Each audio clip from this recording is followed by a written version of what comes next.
बहुत समय पहले रामपुर नाम के छोटे से गांव में गोपाल नाम का एक मेहनती किसान रहता था। वह बहुत बुद्धिमान था। रामपुर के बद दिमाग जमींदार जालिम सिंह को वह फूटी आंखों न सुहाता था, जबकि गरीब लोग गोपाल को बहुत प्यार करते थे, क्योंकि गोपाल हर दीन दुखी की मदद के लिए सदैव तैयार रहा करता था। मुझ गरीब को कुछ दे दो गोपाल भैया, ये लो चांदी का सिक्का, बस यही एक बचा है मेरे पास। एक बार जब जमींदार जालिम सिंह लगान वसूल करने रामपुर आया, क्यों बे ससुरे, फसल काटकर बेच खाई, बित्ते भर के पेट में डाल लिया, सब कुछ, लगान के पैसे कौन देगा, तेरा बाप।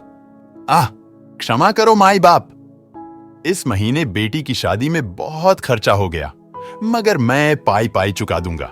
पाई पाई चुका देगा, मगर चुकाएगा कहां से कमबख्त? स्वर्ग जाकर अपने बाप से मांग कर लाएगा? निकाल लगान के पैसे, वरना हड्डियां तोड़ दूंगा तेरी। अबे, बेटी का ब्याह करने की जरूरत ही क्या थी, जब लगान के पैसे ही पास नहीं थे। लालू, मार मार के इसे बालू बना दे, धुन डाल रेत की तरह, हड्डी पसली तोड़ दे इसकी, देखता हूं कैसे नहीं देता लगान के पैसे। हाय, मर गया। निर्दयी जमींदार जालिम सिंह कमजोर बूढ़े किसान भोला को जाने कब तक अपने कारिंदों से पिटवाता रहता कि ठहरिए, भोला चाचा के लगान की रकम मैं अदा कर देता हूं, यह लीजिए।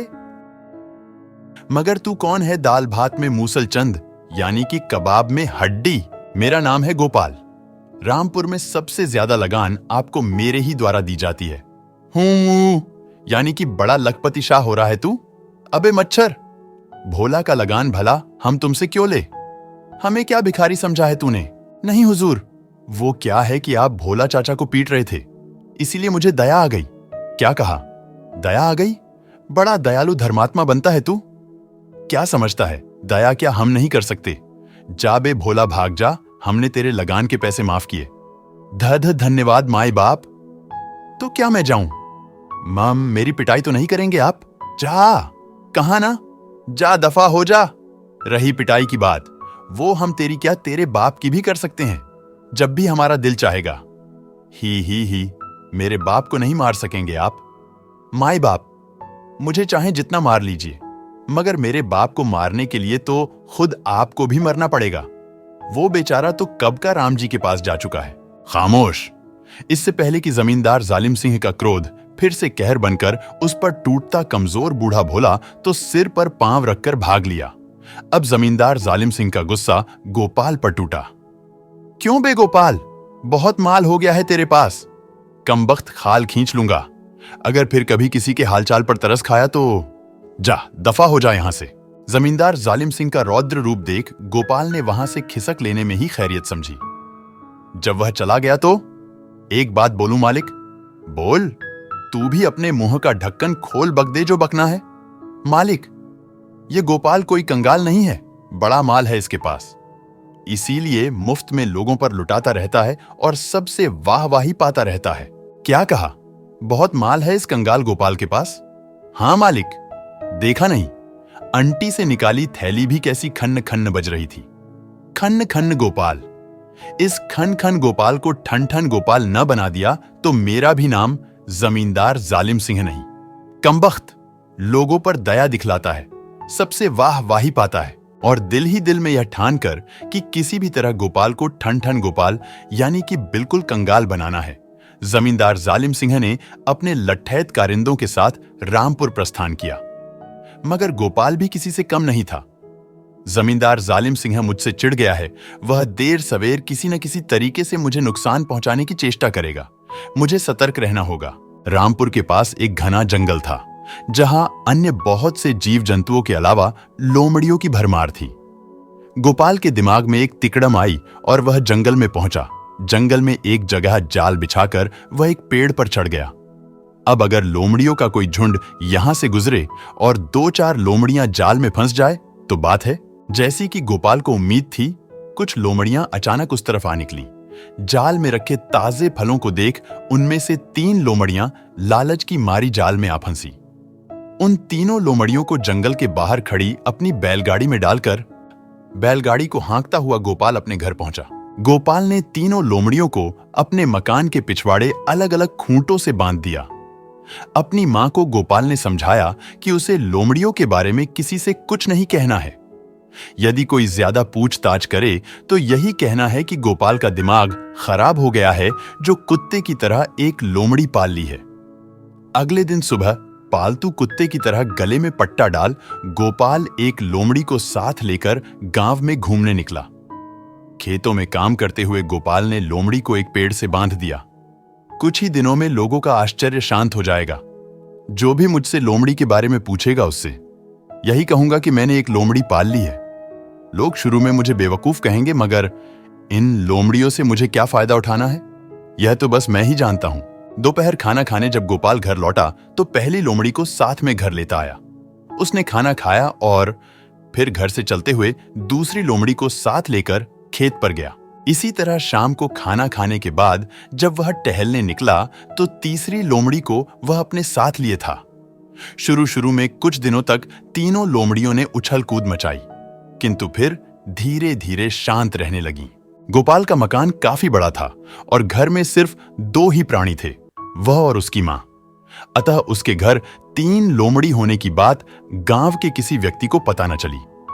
शुरू में गोपाल को लोमड़ी को साथ लिए टहलता देख गांव के कुछ लोगों ने उसका मजाक भी उड़ाया, किंतु बाद में, क्यों भाई गोपाल, तुम्हारी लोमड़ी के कैसे हैं हाल? देख लो चचा, बिल्कुल गऊ सी शांत रहने लगी है ये तो। उधर जमींदार जालिम सिंह ने भी गोपाल को परेशान करने की योजना बना ली थी और एक दिन वह अपने बहुत से लठैत कारिंदों के साथ गोपाल के घर जा पहुंचा। गोपाल, गोपाल! घर के अंदर मौजूद गोपाल ने जैसे ही जमींदार जालिम सिंह की दहाड़ती आवाज सुनी, गोपाल ने तुरंत ही अपनी बूढ़ी मां को समझाया और एक लोमड़ी को साथ ले पिछवाड़े के द्वार से अपने घर से निकल गया। उधर गोपाल के बाहर जाते ही उसकी बूढ़ी मां मकान से बाहर निकली। राम राम बड़े राजा, कैसे दर्शन दिए हम गरीबों को? बुढ़िया बहुत अच्छे स्वभाव की है, मुझे बड़े राजा कह रही है, इस पर क्रोध करना उचित नहीं। मगर गोपाल, खन खन गोपाल, उसी को ठन ठन गोपाल यानी कि कंगाल बनाने मैं यहां आया हूं। अभी पूछता हूं बुढ़िया से, ए बूढ़ी माई, गोपाल कहां है?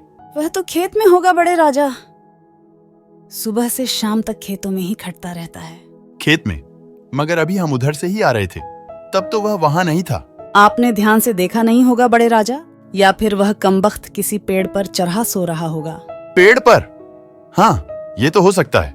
चलो कालू, उसे खेत में ही चलकर पकड़ते हैं। जमींदार जालिम सिंह गोपाल को तलाश करता उसके खेत पर पहुंचा तो आन्य, ये लोमड़ी, इसे क्यों बांध रखा है गोपाल ने खेत में? गोपाल किसी पेड़ पर नहीं था, पास ही एक पेड़ की छांव में बैठा था। जमींदार जालिम सिंह कुछ ही क्षणों में उसके निकट आ पहुंचा। अरे जमींदार जी आप? हाँ मैं, तुम्हारा बाप। कहिए कैसे दर्शन दिए? लगान तो आप पिछली बार ले गए थे। क्या बकता है कंगाल, तेरे खेतों में 200 मन गेहूं, 100 मन बाजरा हुआ था, और तूने क्या दिया? हमें 20 मन गेहूं और 10 मन बाजरा। तो ठीक ही तो दिया है जमींदार जी, कायदे से भी तो पैदावार का 10वां हिस्सा ही लगान में लेते हैं आप। खामोश बदतमीज, हमसे जुबान लड़ाता है, जुबान खींच ली जाएगी तेरी। रही बात कायदे की, कायदा छोटे किसानों के लिए है जिनके खेतों में पैदावार सिर्फ 10-20 मन ही होती है। तो जैसे बड़े किसानों से लगान में पैदावार का आधा हिस्सा लिया जाएगा, यह हमारा आखिरी फैसला है। क्या?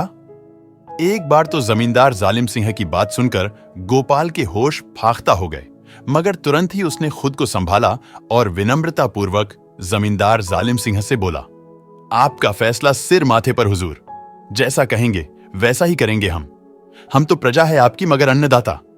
अगर आप सब लोग मुझ गरीब की कुटिया में भोजन के लिए पधारे तो बड़ी कृपा होगी। मालिक, दोपहर के खाने का वक्त तो होने ही वाला है। यम यम यम, भूख तो मुझे भी लग रही है। मुझे तो भोजन के नाम से ही भूख लगाई मालिक। गोपाल का माल मुफ्त में डकारने के ख्याल से जमींदार जालिम सिंह वैसे तो मन ही मन प्रसन्न हो उठा, मगर प्रकट में लापरवाही जताते हुए बोला, ठीक है, भूख तो नहीं है हमें, मगर तुम बहुत जिद कर रहे हो तो तुम्हारी मेहमान नवाजी कबूल किए लेते हैं। तुरंत ही गोपाल ने पेड़ से बंधी अपनी लोमड़ी को खोला और उसके गले से पट्टा निकालकर बोला, जाओ मेरी प्यारी लोमड़ी, जाओ और घर जाते हुए मोटी मोटी जंगली मुर्गियां पकड़कर लेती जाओ। घर पहुंच मां से कहना खूब लजीज खाना, हलवा, पूरी, चावल, छोले सब बनाकर रखेगी। आज जमींदार जी हमारे घर आ रहे हैं। अरे अरे, यह क्या कर रहे हो गोपाल? अरे भाग जाएगी या? भाग जाएगी तब तो और अच्छा होगा। मां को जल्दी ही खबर मिल जाएगी। हमें भोजन के लिए ज्यादा इंतजार नहीं करना पड़ेगा। लगता है पागल हो गए हो तुम। एक लोमड़ी जिसे तुमने रस्सी से बांध रखा था, इस तरह खुला छोड़ने के बाद तुम क्या समझते हो तुम्हारे पास वापस लौट आएगी?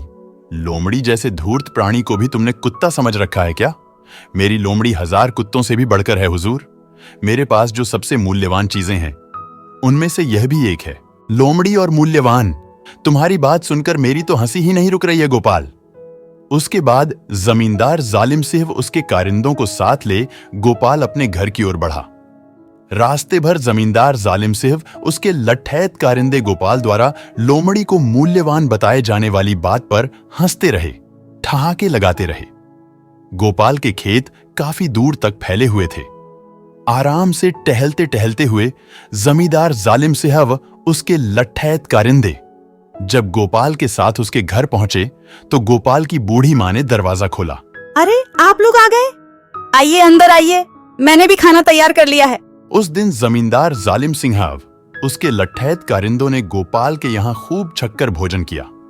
भाई वाह, मुर्गी, हलवा, पूरी, चावल, छोले, सब कुछ बेहद स्वादिष्ट बना है गोपाल। मगर वो तुम्हारी लोमड़ी नहीं दिखाई दे रही, जरा दिखाओ तो। पहली लोमड़ी तो गोपाल के छोड़ते ही जंगल की ओर भाग गई थी। अतः जब गोपाल दूसरी लोमड़ी को लेकर जमींदार जालिम सिंह के सामने आया तो वाह, तुम्हारी यह लोमड़ी तो बड़े काम की है, क्यों ना तुम इसे मुझे बेच दो गोपाल। नहीं नहीं, यह लोमड़ी मेरे लिए बेहद मूल्यवान है, इसे मैं हरगिज नहीं बेच सकता हुजूर। क्या बकते हो, लोमड़ी तुम्हें बेचनी ही पड़ेगी, यह हमारा हुक्म है। बदले में हम तुम्हें मुंह मांगी कीमत देने के लिए तैयार हैं। उफ, अब मैं क्या करूं? आपका हुक्म भी तो टाल नहीं सकता। किंतु यह लोमड़ी मैंने एक साधु से अपनी जिंदगी भर की इकट्ठी की गई जमा पूंजी देकर खरीदी थी।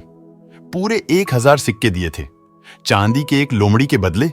इतने सिक्के भला आप मुझे कहां दे सकेंगे? क्यों नहीं दे सकेंगे? हमें क्या तुमने कंगाल समझा है? 1000 चांदी के सिक्के हमारे लिए कौन सी बड़ी बात है? यह लो, अभी लो। शुक्रिया माई बाप। एक दया और बनाए रखें, मुझ गरीब पर लगान का बोझ न बढ़ाएं। वैसे भी आप मुझसे अधिक लगान लेंगे तो गांव वाले आपको जालिम अत्याचारी कहेंगे और ऐसा सुनकर मुझे बहुत बुरा लगेगा। ठीक है, हमने तुम्हारी बात मान ली, अब खुश हो जाओ। 1000 चांदी के सिक्के देकर एक मामूली लोमड़ी लेकर मन ही मन खुशी से फूलता इतराता जमींदार जालिम सिंह वहां से चला गया। अब इस लोमड़ी के बल पर मैं अपने यार दोस्तों में अच्छा रौब गांठ सकूंगा। और अगले दिन जब जमींदार की बैठक में उसके यार दोस्तों की महफिल जमी तो यह, मैं क्या देख रहा हूं जालिम, एक लोमड़ी, वो भी बैठक में। इसके लिए अस्तबल जैसी कोई जगह नहीं मिली तुम्हें।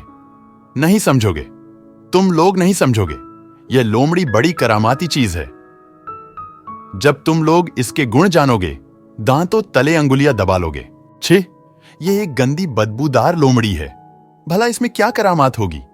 देखना चाहते हो तो देखो, मैं अभी तुम्हें लोमड़ी का चमत्कार दिखाता हूं। जमींदार जालिम सिंह तुरंत ही लोमड़ी के निकट आया और लोमड़ी को गले के पट्टे से आजाद किया। और जाओ मेरी प्यारी लोमड़ी, कुछ जंगली मुर्गियां पकड़कर मेरे घर ले जाओ और मेरी पत्नी से कहना हलवा, पूरी, चावल, छोले तैयार करके रखे। जमींदार जालिम सिंह ने लोमड़ी को जैसे ही रस्सी से आजाद किया, लोमड़ी ने छलांग लगाई और एक ही छलांग में बैठक से बाहर निकल गई। अब देखना तुम इस लोमड़ी का चमत्कार। जमींदार जालिम सिंह ने थोड़ी देर बाद अपने मित्रों के साथ अपनी हवेली के भीतरी भाग में प्रवेश किया और अरे सुनती हो, सब कुछ तैयार है ना? सब कुछ? क्या सब कुछ? अरे वो मेरी लोमड़ी मुर्गियां लेकर आई होगी, उसने तुमसे कुछ बनाने को भी कहा होगा। वह सब कुछ बनाया तुमने? हे मेरे भगवान, यह क्या हो गया है तुम्हें? जब से यह मुई लोमड़ी लेकर आए हो तब से तुम पर तो जैसे लोमड़ी का भूत सवार हो गया है। जाने क्या क्या कह रहे हो, मेरी तो कुछ समझ में ही नहीं आ रहा। तो क्या अभी लोमड़ी तुम्हारे पास नहीं आई? लोमड़ी? तुम लोमड़ी की बात कर रहे हो? यहाँ तो कोई छिपकली भी नहीं आई। सत्यानाश, हाय मैं लुट गया, बर्बाद हो गया। नहीं छोड़ूंगा गोपाल, नहीं छोड़ूंगा मैं तुझे। गुंडे बदमाश, मुझे उल्लू बनाकर लूट लिया। खन खन खन, हाय मेरे चांदी के 1000 सिक्के। क्रोध में बिफरा हुआ जमींदार जालिम उसी समय अपने लट्ठैतों को साथ ले गोपाल की अक्ल ठिकाने लगाने के लिए रामपुर की ओर चल पड़ा।